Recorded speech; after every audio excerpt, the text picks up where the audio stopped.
All right, good evening, everyone. Thank you for joining us for the webinar about Introduction to Locum Tenens and how it works and why you should try it. My name is Peyton Jennings, and while everyone's logging on, I just kind of want to give a little introduction about myself. I'm the Physician Engagement Coordinator here at Practice Match, and some of you attending might already know me because I work very closely with Practice Match's physician promoters. And before Practice Match, I was in an internship role for a hospital, a local hospital. And in that role, I realized how much I love helping physicians navigating, through medical school into their internships, residency, and fellowship. And with Practice Match and doing these career fairs and webinars, I get to do exactly that and trying to make it as easy as I possibly can for them. So hopefully since you're here tonight, you already know a little bit about Practice Match and what we have to offer physicians. If not, I just want to highlight a few of the things that we have to make sure that you get the most out of your experience. So we have a free CV review builder, and if you've attended our fairs, you probably know that. We have scholarships, which the virtual career fairs. We have monthly webinars, try to have a couple a month, and we have a free physician immigration handbook and a career guidebook. We have a lot more, so if you're interested, I can link to those in the chat for you to look at after this. And if you have any of the questions, please reach out to me. Please note that the microphones will be muted throughout this presentation, and we'll have time at the end for a Q&A session. I have a couple questions for Dr. Patel tonight and myself. So after his presentation, we can go into those. So if you have any questions, just put it in the chat and we'll get to those. So now I want to introduce you guys to Dr. Ripal Patel, and he can tell you a little bit about himself. Thanks so much for having me. I've been a locums physician for about 8 years now. I do emergency medicine. I also do academics here in Houston at the Baylor College of Medicine. I started my career out with a big staffing company. I was very naive to kind of the healthcare climate, and even more naive about all the models that existed within medicine and the scope of practice. And so after about a year, I tried it out and I really hated it. And so I sort of took a hiatus for a few months and just did other stuff and tried to see if was all these years a waste or not. I'm sure many people have gone through that journey. And I think what I realized was it wasn't so much the job, it was sort of the system. And so I started traveling a little bit. I met somebody that did it. I thought he was absolutely insane. And as I thought more and more about it, I was like, it kind of made a little bit of sense for me. And so I started doing it, and I started with agencies, and then I kind of formed my own group. And so I sort of do a little hybrid of agency, and then I have our own contracts. I work in about 4 to 5 other states, and I pretty much do it full time. I really enjoy it. I think it's one of many options to face burnout and to go back to how you want to practice and think about why you became a doctor, not to let other people control you. And so, yeah, so I've been sort of talking with different organizations about it, and so I'm just really happy to be here. Thank you. Thank you. You ready for the slideshow? Sure, yeah. Okay, perfect.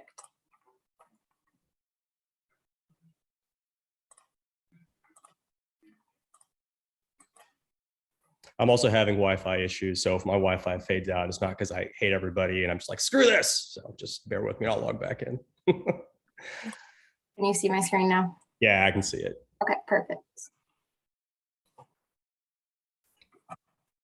If you'll go over to the next slide. Yeah.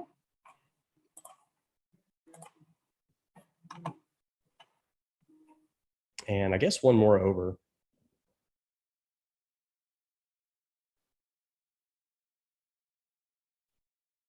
There we go.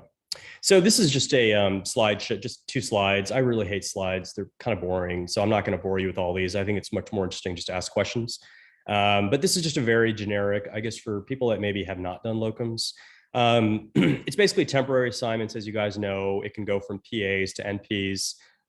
It does involve travel, but there's also something called more regional locums, where you can just locums close to your house. And I do a little of that, and I'm happy to answer questions about that as well. So I live in Houston. I can drive over to Louisiana, up north,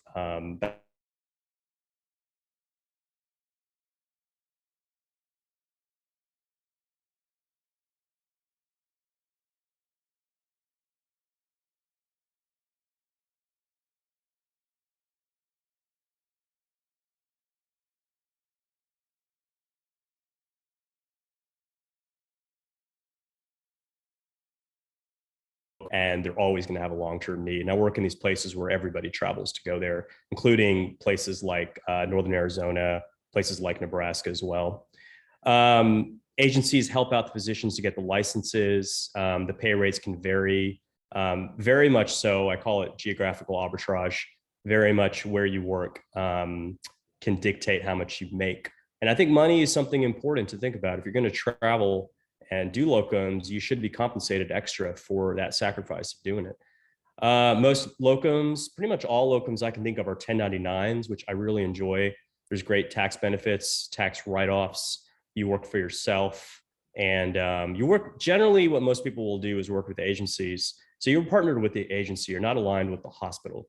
And I sort of like that relationship where the agencies kind of go into bat for you. I can go over to the next slide.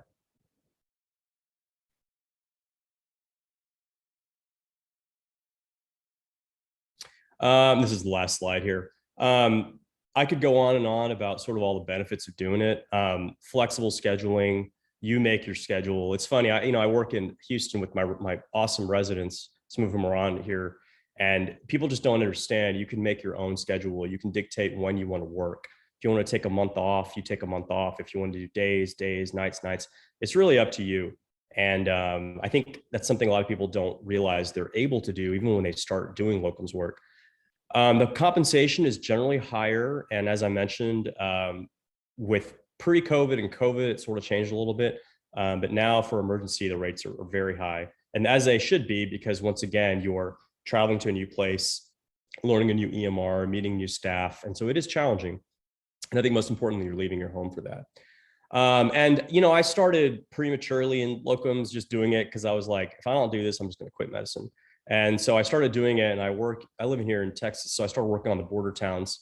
And coincidentally, I was also doing global health work at the Baylor College of Medicine. So it worked out really nicely seeing all these refugee crisis issues on the borders where I started working, and I just really, really enjoyed it. Whether people may know, Houston has one of the largest medical centers in the world. So it doesn't really need me.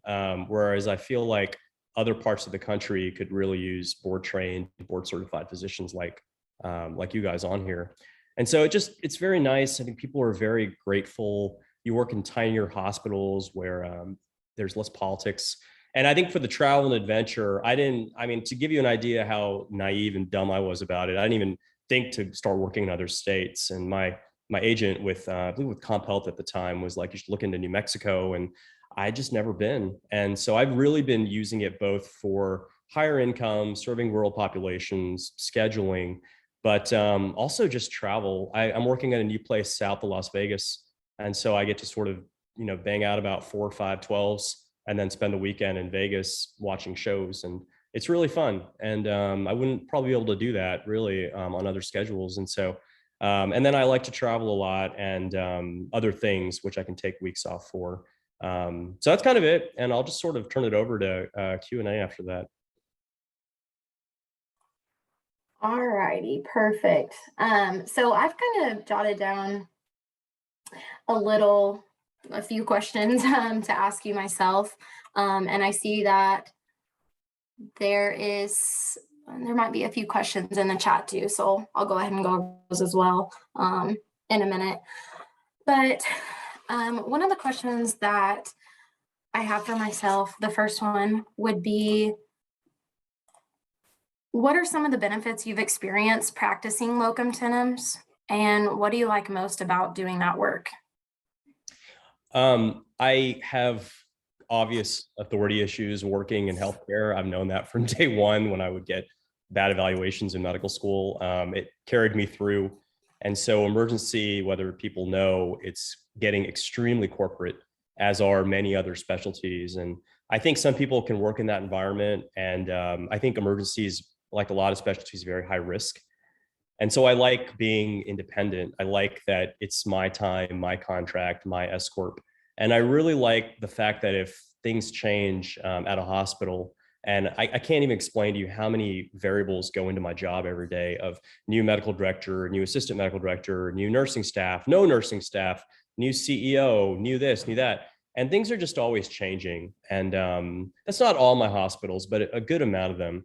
And so I like that option that whenever I feel I can't do my job or somebody's telling me to move faster, or, a few months ago, I got an email saying that I spent too much time on a Wednesday afternoon while I was putting a chest tube in a guy who was unstable. Those kind of emails just don't go well with me. And I don't think they go well with a lot of people. And so I have the option of finishing out my run of shifts. And I can't emphasize enough, you're a 1099.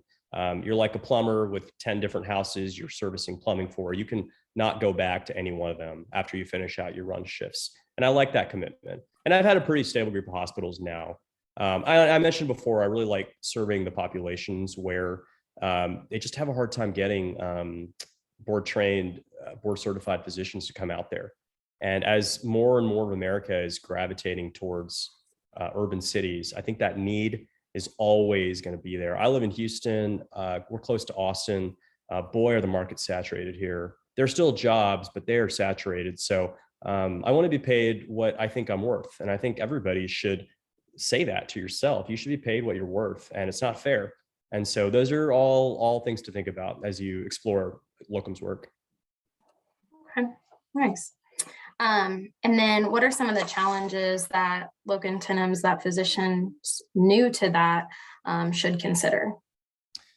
Everybody worries about walking into a train wreck. There's simple ways around that, talking to colleagues that work there. If they're paying you a really high rate, there's probably a reason why they're paying you a high rate. But things you can explore before you go into it. And so I think that's one fear. I think in almost 8 years of doing this, I haven't really, I think of maybe one. And it wasn't as bad as I thought, but I just decided after a month I wasn't going to go back there. Travel can be hard, and there are a lot of travel hacks to make it much more tolerable. Like I said, I wish I could have everything, but traveling is sort of the price you pay for making your own schedule and being your own entity. And as I mentioned before, things like regional locums, contracts around your home, maybe an hour drive, are also very viable as well. Okay. Since locums are like independent contractors and responsible for their own taxes and benefits and retirement and all that, how have you handled that aspect of working with locum tenens? I mean, in emergency, a lot of the W-2 options, the benefits they offer, just, I hate to say it, are garbage. And so I would rather be a 1099 and seek out my own plans. And when you're a 1099, you create, what I have is an S Corp, which is your own corporation. It's very easy to do. You can get LegalZoom to do it. And I don't get any money from LegalZoom for saying that, but it's very easy.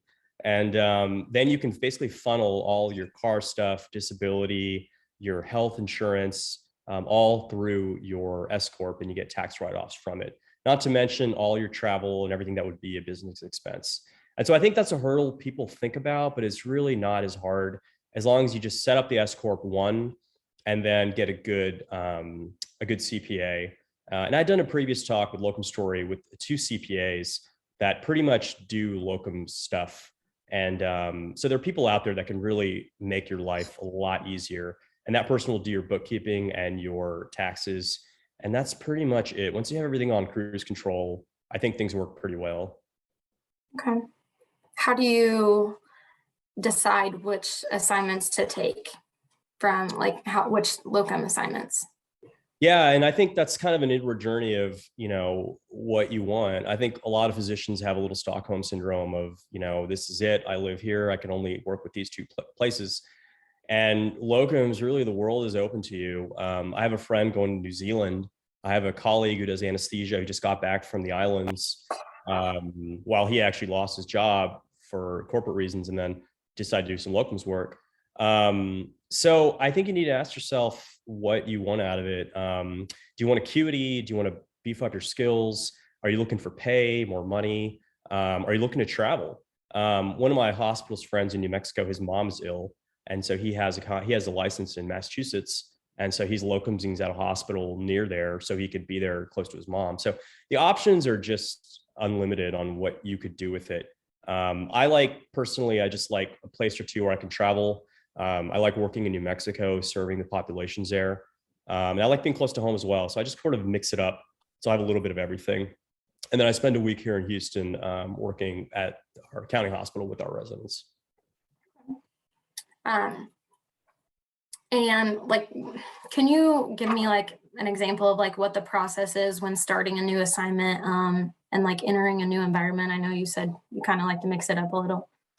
Yeah, I've seen so many locums docs do this in so many different ways. And I guess people are just more bold than I am. I put it down to like an equation. It's not complicated. There's only about certain EMRs I will work with. I will not work with certain EMRs because they're terrible. And so I know about 4 or 5 EMRs. So I think once you know the EMR, you're pretty gold on starting at a hospital. And I always say, go a day before. I'm starting at a new hospital next month. And I always say, spend one day, go there, get familiar with the ER. For me, know where everything is, meet everybody so it's not weird the first day. And then make sure your logins work. It's simple stuff. But if you start a first day, you roll on in, they give you your logins over email. I mean, it doesn't work. I mean, boy, it's going to be a rough start. So spend a day, call the doctors there to make sure it's a good place to work and know how coverage works. I actually have I wrote this article about like a checklist. I just use a little checklist and I just check.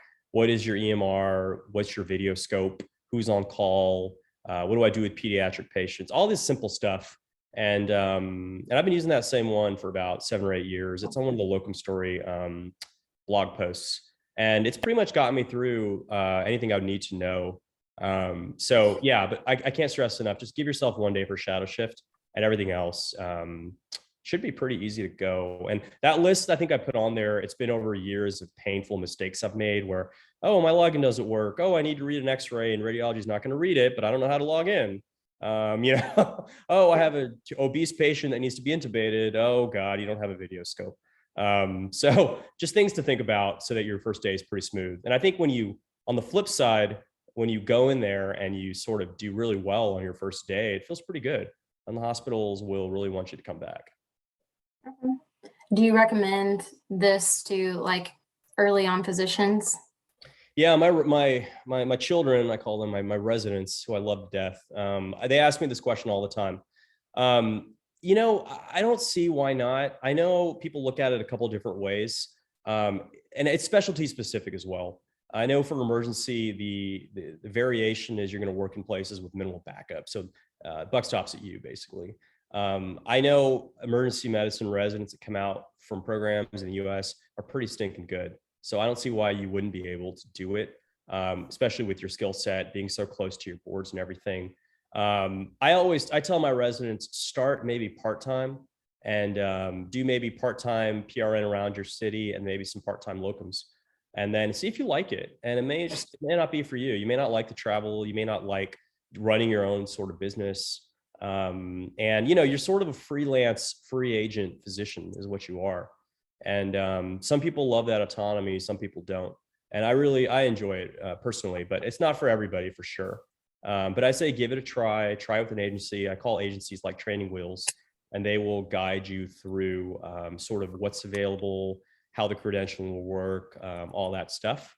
And then once you get your feet wet and you like it, see if you want to do more, maybe get 2 locums contracts, maybe get a few. I know some docs that are credentialed at like 10 hospitals in 4 states and they have Excel spreadsheets. There's so much expansion of what you could do with it. But I think a lot of it also go back to your lifestyle. I mean, you want to be around I have one of my docs I work with in DC. He tailors around his kids. Him and his wife have like Google calendars based on their children's events and soccer games. And one of my friends likes to travel and sail. So he wears like 6 months on, 6 months off. So I can't emphasize enough. It's unlimited options for what you can do with it. How do you maintain like your physical and mental health when doing this? I guess taking weeks off like this. Yeah. I think tempering burnout is really rough. And I think all of us, probably everybody, 125 people on here got a bad end of it with COVID. I think COVID really just killed a lot of careers. And I really don't blame them, to be honest. Emergency was really hard for us because not only were we exposed and we didn't have our PPE, hospitals were cutting our pay, they were cutting our shifts, and it was horrible. And so I think whenever I feel burned out, I can take time off. And that's one thing I like. If you're with a group, Democratic group, if you're in a group with like a private equity backed staffing company, if you want to take a month off, it sort of burdens the group. And I know you don't want to do that to your colleagues. Whatever your loyalty is to the corporation is another story. But I think with locums, you can tell all your clients, hey, I'm just not available. If you want to travel to Italy for 3 weeks, sorry, I'm just not available right now. Or if you just need some time off. And I think it's really important because in that sense, you can also sort of dictate how much money you want to make a year. And if I don't get a week of work, which right now doesn't happen, but I'm not really that upset about it, to be honest. It's just a week off where I can sleep in and go do my whatever gym classes. I don't know. But I just having that time off and being able to control my schedule. I also, when I work, I really try to like work, and I don't have much time when I do shifts. So it's kind of shift, try to go to the gym, and then go home and sleep. So a lot of people ask me about downtime during locums. There isn't really that much. So it doesn't bother me as much being away from home, if that makes sense. Yeah. So you brought up COVID just a second ago, and that was actually my next question. I wanted to know how the pandemic affected locums. Yeah, I think it affected locums. It affected everybody. I think for locums wise, the contracts went way down. And what happened, as I'm sure everybody on here knows, is the volumes in the EDs went down. Hospitals were shutting down outpatient surgeries. And so then what then the hospitals did is they cut back the staffing of the emergency rooms. And that then meant people getting their shifts cut. And then there was a very awkward, and if there are any emergency physicians on here, they'll know there's an awkward transition where there were surges coming back in the ED, but the hospitals weren't properly staffing the ER. Because that would be a terrible thing, right? To have an overstaffed ER. How horrible to have an extra doctor there. But they didn't want to do it.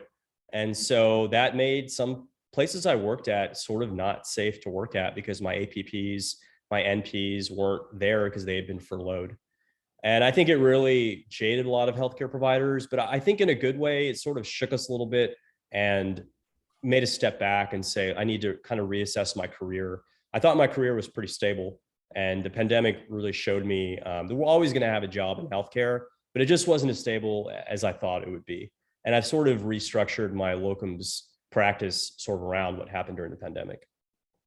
Okay.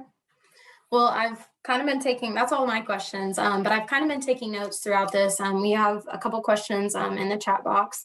Tasha wanted you to elaborate on the CP aspect of things. So if you could do that. The CPA aspect. I am by no means I'm not the white coat investor by any means.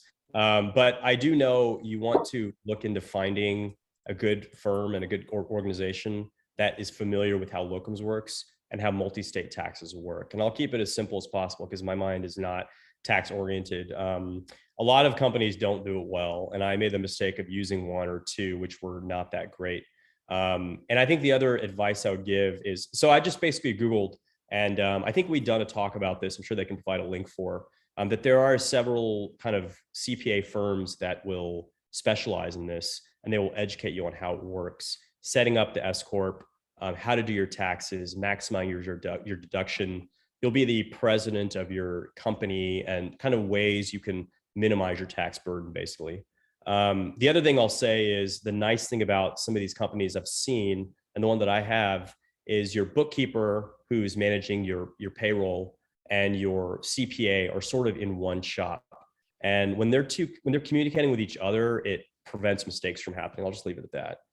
But it has less people to talk to, less people to link in together. And I found that mistake out the hard way as well. But yeah, ask around. I know the locum staffing agencies can recommend a few. Talk to them. It's not as complicated as people think, I think, until you start working in multiple states. And then again, you just want somebody smart who's in your corner, who knows how it works with experience, that can sort of teach you and guide you along the way. Okay. The next question, Katie Ramos wants to know, on the part of the decision, how do you manage that having to consider like a whole lot of things? Having to consider like travel or just? I'm assuming everything. Everything. Yeah. Well, my memoir will be coming out next year on, no, I'm just kidding. Yeah, I don't know. That's a really good question. I guess the way I do it is I go back to the finance aspect, because I think it's important.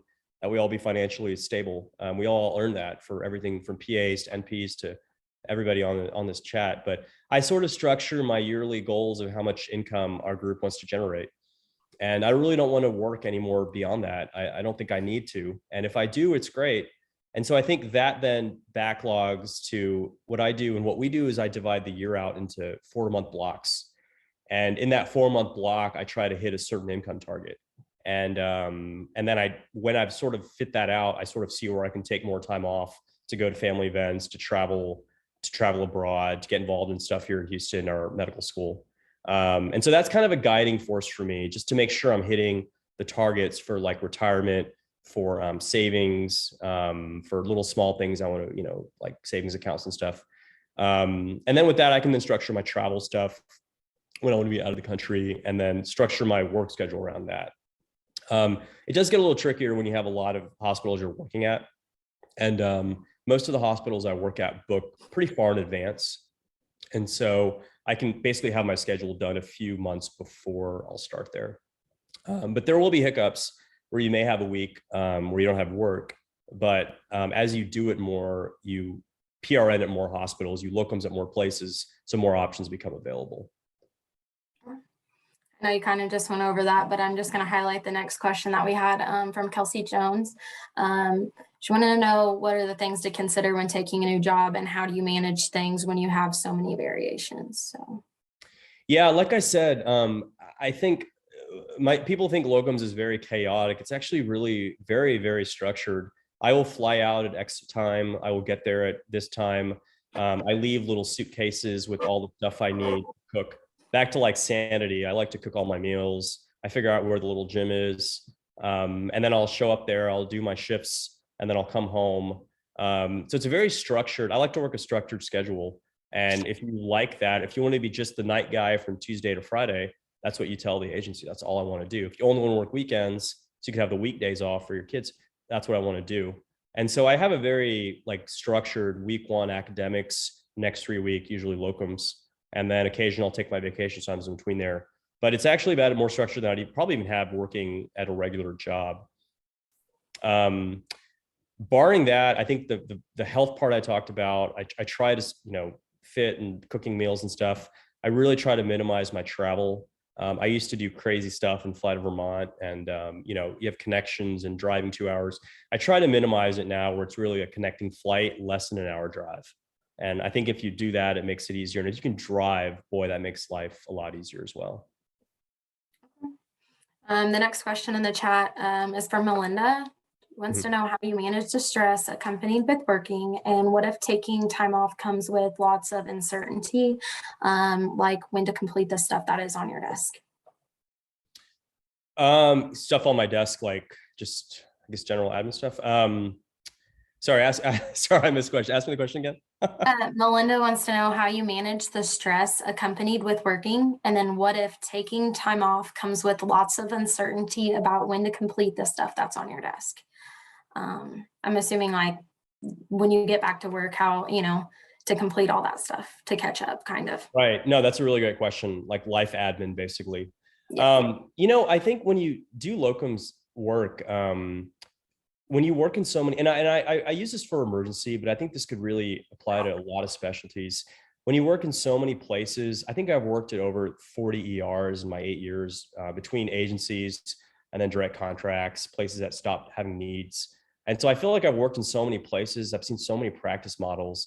Nothing really surprises me that much anymore. And so I feel a lot more comfortable going into work, knowing I may not have OB, I may not have general surgery on call, the EMR might go down. I guess I've just been in enough places, and locums really pushes you to that limit. I work in one place where the doctors complain, we don't have this, that doesn't work, I'm so stressed. And they've all been there at that same hospital for like, I think almost 10 years. So they don't really have the exposure of how it's like everywhere else. And I walk in, I'm like, thank God there's electricity. I'm so glad the nurses came today, and cardiology Jim is going to actually do catheterizations, so I think traveling gives you that confidence. And I know a lot of like PAs and NPs and some of the docs like locums because the challenges it brings based on the locations you work at. That life admin is actually a really great question, because I mentioned when I work, It's basically work a shift. And I try to do, I'm not a fan of 12-hour shifts, but I've become more of a fan because you basically can make more money on the hourly while you're there. And but there's just not much time after when you're done with your 12-hour shifts, because 12s always turn into 13s or 14s. But I try to do my life admin, managing the practice while I'm working, meaning not at work. After I finish work, I'll come back to the hotel or the Airbnb and I'll spend about 15, 20 minutes finishing out emails, texts, any contract stuff, CPA stuff, so that when I'm off on my weekends, or this week I'm off, I can just enjoy the time off. I will say, in full disclosure, I think every day I spend at least 15 some odd minutes, maybe 20, sometimes 30, not so much 30. I do a little bit every single day just to make sure everything's in order. And it's kind of a price you pay. You're a small business owner. You're running your own practice, and sort of a little admin stuff you have to do to make it work. But it's enjoyable to me because it's your practice and it's your profession now that you're taking control of. Okay. The next question, Joanna wants to know, like, for fear of uncertainty, like in a situation that you do get laid off, what do you do next? Right. I would say look at your locums career like a very diversified stock portfolio. Diversify, diversify, diversify. So if you do get laid off at one place, you have another option. I tell my residents, they're starting a job at this place in Houston, X hospital in Houston, always have a backup job just in case something happens. And all the variables that go into my profession, maybe not in other professions, but I know in my profession, there's just too many for you to put all your eggs in one basket. And so and that's a great question. During COVID, I got furloughed for a week. I have a few places in Houston I can just PRN out. The rate isn't as good, but they always have a need. So I think the more options you have, the less likely it's going to affect you. And I think if you go in that mindset of breaking out your year into quarterlies or however you want to do it, but having some, financial target of how much money do you, your spouse, kids really need, then when these weeks happen, you could look at it as it's just a week off now, and I'm not forced to work. And I think that makes it a lot more liberating, in my opinion. Okay. Next question, Julia wants to know on the aspect of financial management. How do you go about that? It's a great question. I have a financial planner. They're fee only. If you don't know what that is, I think we do Dr. Dolly's talk a lot for the White Coat Investor, a lot of other great financial blogs to read about. But what I do is I just, read books about finance. People told me to do it in residency and I just ignored them. I'm like, whatever, I don't have time for that. I got to take my boards. And many years later, I kept ignoring like an idiot. And finally, I read just tons and tons of books. I like listening to personal finance podcasts. So I think I'm at the level of fluency where I can manage most things, but I do need help because I'm not an expert by any means. So I think getting knowledgeable about the basics. One of my favorite books is called The Index Card. It's a very, very simple book about personal finance that makes it as simple as an index card.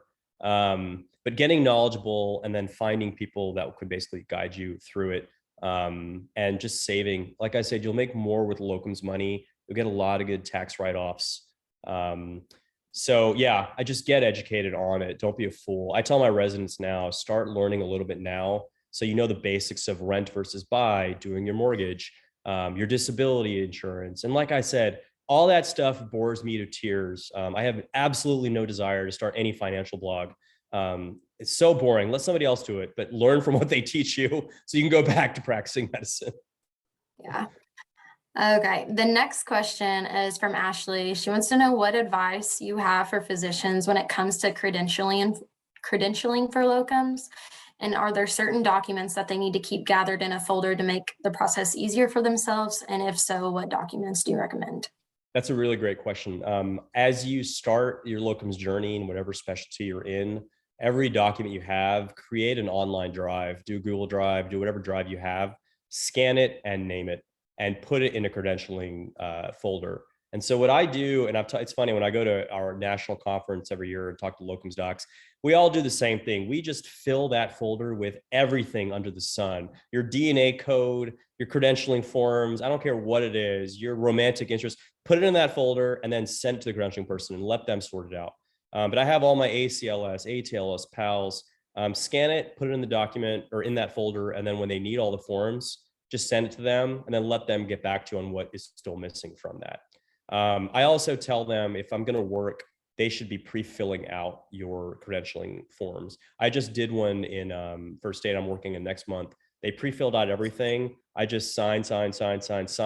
Here's my folder. See you later. I'm going hiking. And that's pretty much it. It makes it a lot less painful. As the years go on, you're going to get people ask you the craziest stuff. You can't even believe the things people want. They want case logs. They want high school class ranking. I'm not kidding. Just find it, save it, and try to work with your credentialing person. And also realize if you do locums, I just learned this year, the credentialing office may not be as big as you think. It took me 8 months to credential one hospital I'm working at now. And when I went to visit, the office was like a closet, and the woman that was doing credentialing like works in the lab. So she wasn't ignoring me. When she was ignoring me, she just didn't have time. But yeah, keep everything in a folder. Will make your life a lot easier, and have people pre-fill it out for you. The next question, and this is the last one that I see on there, is Catherine wants to know, how do you encourage the savings habit? I don't know. I'm just a saver. I don't know. I love my family to death. They didn't really make some of the best financial decisions. So spending money just terrifies me. And so and I think I'll call myself an idiot like 10 times now on this talk, but let's just go with the 11th time here. When I was a resident and I graduated, I think I just put all my money in like my bank account, not even thinking about things like inflation and just stupid stuff. But after the contracts, and I go back to this yearly goal of what you plan to make.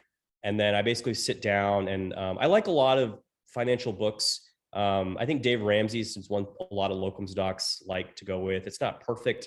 It's not a bad roadmap for basic stuff, which a lot of these financial blogs talk about. Having an emergency fund, tackling your student loans, saving for things like your house, your mortgage, kids' college funds, and your retirement. And I think those are some of your basic. And I know Dr. Dolly talks about, I think in one of his books, he talks about starting with your basics, like your disability, which I think is something else to just think about as well. But I think after I've met all the basic stuff of the mortgage stuff, the loan stuff, and the house stuff, then I start thinking about where you're going to invest the money. And I think that's up to you to find a good person that's a fee-only advisor, which I think a lot of people would recommend to you, who is not working on any kind of commission for anything. They're just there to guide you and to help you manage your money. And I think and again, I'm not a CPA by any means or any financial advisor, but I think the pretty much generic advice would be low-cost index funds. I'm not an exciting investor at all. And I really don't think as physicians who work and make really good incomes, we need to get too crazy about trying to play the market or playing these stocks. I think you should focus on your career, enjoy it, you'll make a good income, and then do proper savings from that. But I have some savings accounts. I have all the boring stuff everybody has. I have a SEP IRA, which is very advantageous if you are a 1099. I have an HSA account because I have a high deductible health insurance plan. And I have just general low cost index funds. And it's really simple. And people make it out to be so complicated. And they all want you to do the DDDs. If you don't know what the DDD is, it's called the dumb doctor decisions. If you see, your general surgeon who's like 102 still working, he probably made a DDD. He probably made a decision he probably shouldn't have, or got into some get rich quick scheme. And that's just me. Take my opinion for what it's worth. I'm sure other people are into passive real estate and other crazy stuff. And passive real estate's not crazy, but other more high risk investments. But that's kind of how I do it. And it's been enjoyable. And like I said, as I've been doing that more, you come to realize once you've put money in all the areas you need to put in and you have a roadmap, you'll sort of get to a point of how much you need to generate. And then you can backtrack to how much locums work do you really want to do? Do you want to work more? Do you want to work less? Do you want to take more time off? And then you can really focus. And I can't emphasize enough, I think locums is great for all the reasons I outlined, but it's also great because you can prioritize your personal life first, and then your work life can come second. You can prioritize, your kids' stuff, your family, your parents, your spouse, partner, whatever, wherever you want to travel, hobbies, and then you can build your locums contracts around that. But always remember, it's a two-way street. You give them the availability. The hospitals may or may not take the dates. Most of the time, in my experience, they will, because they're really in need. Okay. So we actually had 2 more questions come in, but I'm going to go with the one, I'm going to say this one first, even though it just came in, just because it ties in with that topic. Yeah. Catherine wants to know if you suggest that they have a separate account for all the saving plans, such as like retirement, having a separate account for that, kids' college, and all that. Those kind of questions, I'd probably divert to somebody more experienced. What I do is you can open up your college, I think it's your 529 for the kids' college fund. You can open up basically high interest savings accounts, which I have, which are basically just some liquid savings accounts what I can put money in, but I know I'm going to pull that money out within a year's time, things like that. I like in that savings account, I have like my home stuff. I have my home repair stuff, or just things I know it's going to come out of that pretty quickly. I'm sorry, and the question was about just savings accounts in general? Yeah, just if you suggested that they have separate accounts for every type of savings plan. Yeah, I mean, like, right. Like you're going to have to, have a separate SEP IRA. Though there's ways you can work around doing a 401k. But that's going to be your retirement. You're going to have a separate HSA. You're going to have a separate liquid savings accounts. So they will generally all, and your kids, the college funds for the kids will all be separated out. And those are things your CPA can help you with and guide you with.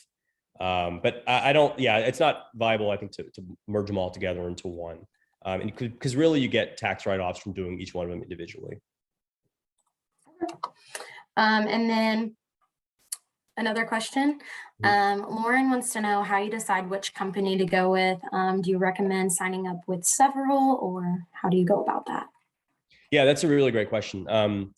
I would go and always ask your agent how experienced they are and how long they've been doing this. There's a lot of locums agencies out there. There are a ton, and I'm sure you're getting called and texted and emailed. So ask them really how much experience they have. Some of my docs I work with really just go by the rates. And please, if nothing else, know that all these rates are negotiable. You can always negotiate the rate, and the worst they can say is no. So always look at the cost, and usually the agencies will, not usually, they generally will cover all the travel for you. But those are completely negotiable stuff. But look at there's some big locums agencies, there's some tiny locums agencies. Know their experience. I like the bigger ones. Now in disclosure, I do write for Locum Story, which is a part of CHG.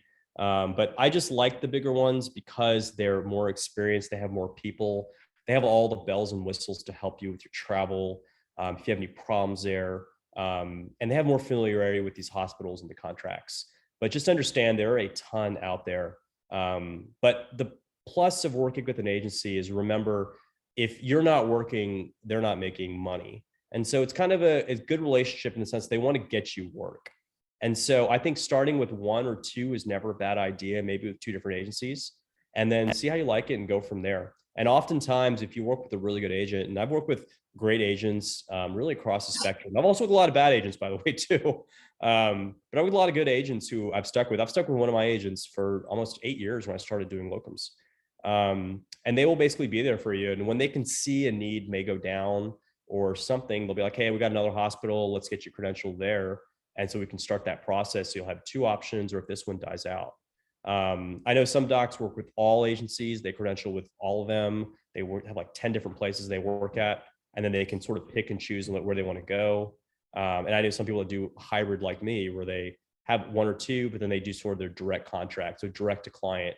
And the nice thing about that is, unfortunately, a lot of hospitals want to get permanent staffing. And so if you come in at a rate that's kind of not as high, more viable to the hospital, you'll have longer longevity there. I will say, and I don't think we talked a lot about the downsides of locums, but I think one of them is you become really close with the people you work with. I've made just some of the most incredible friends, seen the best nurses and PAs and NPs I've worked with. and met just great friends. But when you stop going to a place, you don't really get to go back unless they need you again. And so you sort of miss all the families you've made and all the places you've traveled to. And so, so one of the reasons I started doing more direct was just because I was getting tired of not being able to go back to my hospitals because they didn't have a need for us. And that's something to talk about with your agency. Ask them, like, is there a place that has perpetual locums needs? One hospital I work at in New Mexico always uses locums pretty much. And so I've always get to go there. And so, yeah, just things to think about and things that you will sort of learn along the way as you take the journey. We actually have about 5 or 6 more questions. I know I was getting close to time, but for some reason it wasn't notifying me in the Q&A. But Lauren wants to know, if a hospital wants to hire you, have you seen issues with the non-compete clause? Yeah, that's a really great question. So most hospitals, now people will say that states are a right to work state, and so it's not enforceable. I would say just don't play that game. If you go with an agency, remember when they present you, that is usually the point where they're representing you. And to some degree, it's their client. And so they are presenting you there. And so on their end, they don't want you to go directly, which is fair. But once you start working with an agency and you stop, usually there's a 1 to 2 year non-compete clause for not being able to go back. And so what's happened to me is some of the hospitals I worked at like 4 years ago just contacted me randomly and said, hey, do you want to come back here? And you're close by to home, whatever. But yeah, that non-compete clause is something to think about. It's never been an issue really anywhere I've ever worked. So it's not like, and it's a very good question, because if you are an oncologist and you live in Houston, Houston is dominated by MD Anderson. So that non-compete is a huge deal if you don't work with MD Anderson anymore. But I think for locums, there's just so many options, so many states and cities. It's not as big of a deal. And by the way, the nice thing about locums too is the hospital can always buy you out of your locums contract.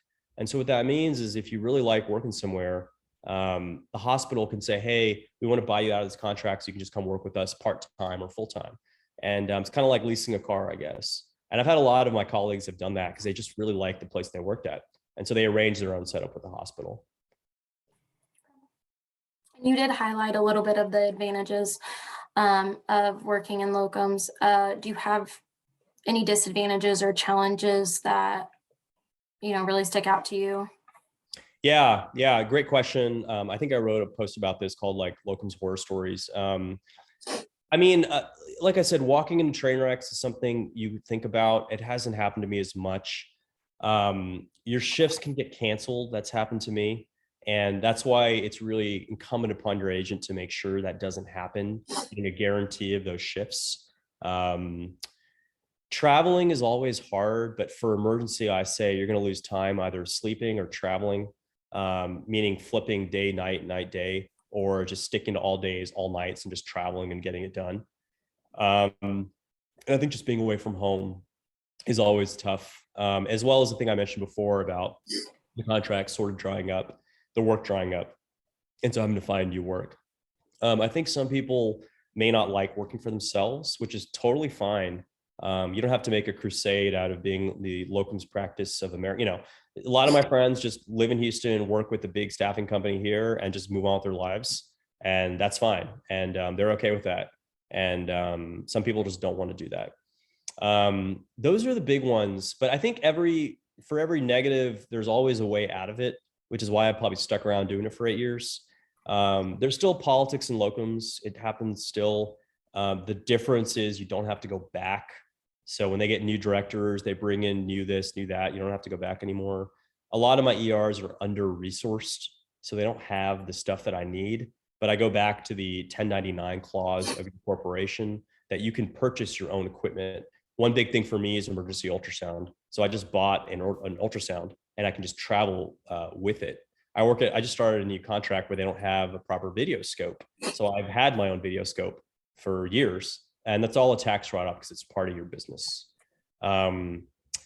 So yeah, those are the big ones I can just think off the top of my head. And the nightmare issue, as I mentioned, you can call people, feel out the hospital, talk to people, and see what it's like. And if you do your week there and you hate it, you don't have to go back. That's the best part about it. Yeah. And before I move on to the next question, I just want to highlight to everyone that Liz is linking Dr. Patel's locum stories and all those in the chat. So if you want to save those links so you can go through and look, you're Sorry, more than welcome to. shameless self-promotion here. I'm sorry, I didn't mean to do it. I was going to say two other things just briefly about rates. One thing that really irks me in emergency is the RVU number, and it happens to my residents where the companies will promise you a certain rate, but that rate is really an RVU estimate. And I really appreciate, and it sounds so asinine to say, but when I started working with my first agency, the money I was going to get paid is exactly what I got paid. So it's an hourly rate. There's no productivity bonuses. There's no, you're there to work, you're going to work, and this is how much you're going to make. And if the volumes are low, or right now, boy, with boarding right now in emergency rooms where we can't get any patients back, if you're on an RVU model or 100% RVU, I mean, what a nightmare if you're worrying about paying off your mortgage or all these like little simple things. Some providers like working with APPs. I enjoy it. I think they're great. Some providers don't like working with APPs. So you'll have the choice where you work if they're independent or if you sign off on their charts. And so again, all these little variables of things. I work in New Mexico with APPs. They're fantastic, but they're completely independent. But they consult us if they need us. So all these little things that may irk you about your practice, you can sort of feel out at the hospital you end up going to if you decide to do locums.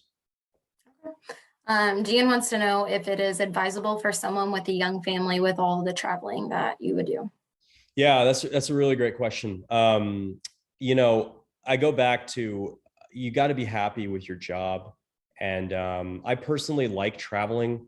I think looking at like happiness studies, I don't know why I'm looking up happiness studies these days, but I think longevity, I know, right? It's like a post 40 career crisis.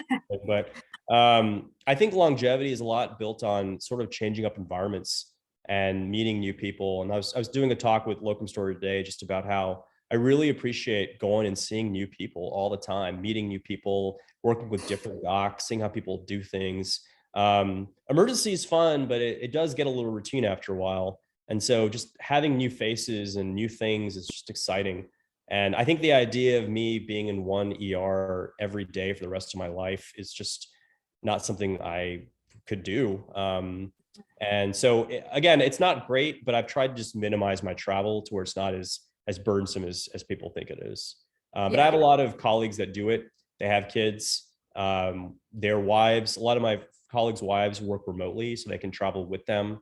They can FaceTime their kids. And the big pro for them is they can take, like, one of my friends takes like the whole summer off to be with his kids. And that's just awesome, to travel, go to all the sports events and everything. So again, things to think about with your partner. Yeah. Dominique wants to know how to go about finding a reputable locum company in their area. Yeah, there are a dime a dozen. I'm telling you, your grandma probably has a locums agency. They've all got them. All right. So find the big ones. I think the biggest ones right now are Weatherby and Comp Health. I might not be correct on that. But the bigger agencies are always better. Reputable is tough. And I would just ask them how long they've been around and the contracts they're offering you. Like I said, they're there to help you. And they're also there to also get you a good position, because then you'll then come back to them for future contracts as well. But I think the experience is very important, because there's a lot of agents who just don't have as much, and this is your career on the line. I'll give you one example of idiot number 12 here for me, where I was working in the Northern United States, and I didn't realize my agent wasn't doing my reimbursements. And so I think like 6-month backlog of no reimbursements for my Airbnbs and my travel. And this was just me not being smart about checking my finances. And so, yeah, so just look around, ask around. Going to career fairs is very important to talk to them. But I would look at the agency, but also see what they can offer you in the hospital, and ask the simple questions. How long have they been there? What's the relationship with the hospital? How many other physicians, PAs do you manage? Things like that. And just going back to the life admin question, which I thought was a great question. I actually, through the 1099, our group hired somebody. So when I travel, we have somebody that helps manage our home stuff, because we can all wait around all day for Xfinity to come, right? Home stuff and email stuff and contract stuff.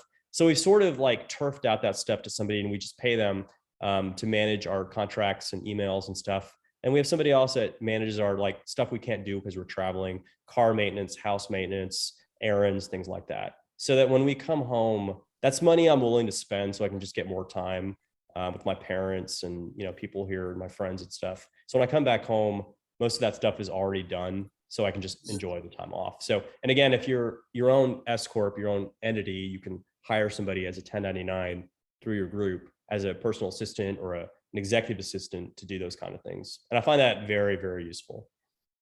Okay. Yeah. And then one last question. Liz wants to know, what is one of your favorite locums memories, patient care related and or location? Oh man, that's tough. Oh God, that's really tough.